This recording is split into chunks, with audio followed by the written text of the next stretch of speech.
ये बात हम सभी जानते हैं कि 27 फरवरी 1931 को चंद्रशेखर आजाद जी ने अल्फ्रेड पार्क इलाहाबाद में अपने प्राणों की आहुति देश के लिए दे दी थी। और ये बात भी हम सभी जानते हैं कि उन्होंने अपने प्राणों का त्याग अपनी ही बंदूक की गोली से किया था, क्योंकि उन्होंने कसम खाई थी कि उन्हें देश के लिए आजाद जीना है और आजाद मरना है, अंग्रेजों की गोली से नहीं मरना है। लेकिन उस दिन चंद्रशेखर आजाद जी के साथ अल्फ्रेड पार्क में क्या क्या हुआ था और उससे 7 दिन पहले वे किससे मिले थे, इन सभी पर आगे वीडियो में बात करेंगे। 27 फरवरी 1931 से 7 दिन पहले चंद्रशेखर आजाद जी पंडित जवाहरलाल नेहरू से उनके घर आनंद भवन पर एक गुप्त मुलाकात के लिए गए थे। गुप्त मुलाकात क्या थी सिर्फ उन दोनों को पता थी। मुलाकात के 7 दिन बाद वे अपने मित्र सुखराज से अल्फ्रेड पार्क में बैठे बातचीत कर रहे थे किसी सिलसिले पर। तभी उन दोनों की जानकारी किसी ने पुलिस को दी। किसने दी, इसके बारे में आगे वीडियो में बात करेंगे। स्वतंत्रता सेनानी एवं साहित्यकार यशपाल जी अपनी आत्मकथा सिंहावलोकन में कहते हैं कि पंडित जवाहरलाल नेहरू और चंद्रशेखर आजाद जी के बीच जो बात हुई थी उससे चंद्रशेखर आजाद जी खुश नहीं थे और उसके बाद अपने मित्र से मिलने पार्क में गए थे।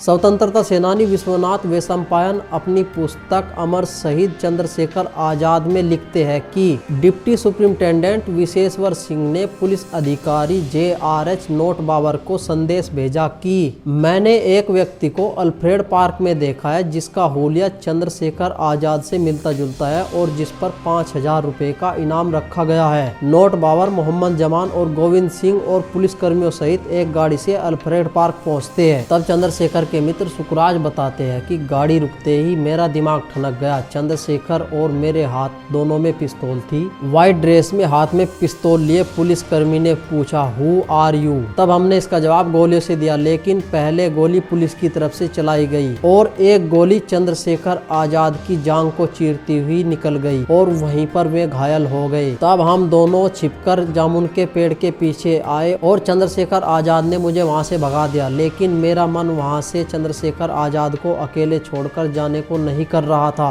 और कहा जाता है कि चंद्रशेखर आजाद जी उस दौरान बहुत घायल हो चुके थे और उनके पास अंत में सिर्फ एक गोली बची थी। पुलिस के अंदर इतना खौफ था कि चंद्रशेखर के मरने के बाद भी पुलिस ने उसकी टांगों पर गोलियां चलाई और तब उसके पास पहुंचे। और जब नोट बाबर चंद्रशेखर के पास पहुंचे तब उनके प्राण देश को समर्पित हो चुके थे। बाद में सुखराज बताते हैं कि उनके ही संगठन के एक साथी वीरभद्र सिंह तिवारी ने उनकी मुखबरी 5000 रुपए के इनाम के लिए की थी। हालांकि चंद्रशेखर आजाद जी के भतीजे ने 27 फरवरी 2023 को जवाहरलाल नेहरू पर आरोप लगाया कि उन्होंने ही पुलिस को उनकी खबर दी थी, क्योंकि आजाद जी पंडित जवाहरलाल नेहरू से मिले थे। आपकी जानकारी के लिए बता दें कि पंडित जवाहरलाल नेहरू के घर आनंद भवन और अल्फ्रेड पार्क के बीच की दूरी लगभग 1.5 किलोमीटर के आसपास है। और चंद्रशेखर आजाद जी को जब भी भनक हो जाती थी कि जहां पर उन्होंने मीटिंग की है वहां पर उनके पकड़े जाने का खतरा है, तब वे उस मीटिंग का स्थान बदल देते थे या फिर शहर ही बदल देते थे। साथियों, ये सब कुछ घटित हुआ था चंद्रशेखर आजाद जी के शहीद होने से पहले। अब आप कमेंट करके बताइए कि किसने चंद्रशेखर आजाद जी की वास्तविकता में मुखबरी की होगी। और चंद्रशेखर आजाद जी के त्याग और बलिदान के लिए एक लाइक कीजिए और उनके बारे में कमेंट में 2 वर्ड जरूर लिखिएगा।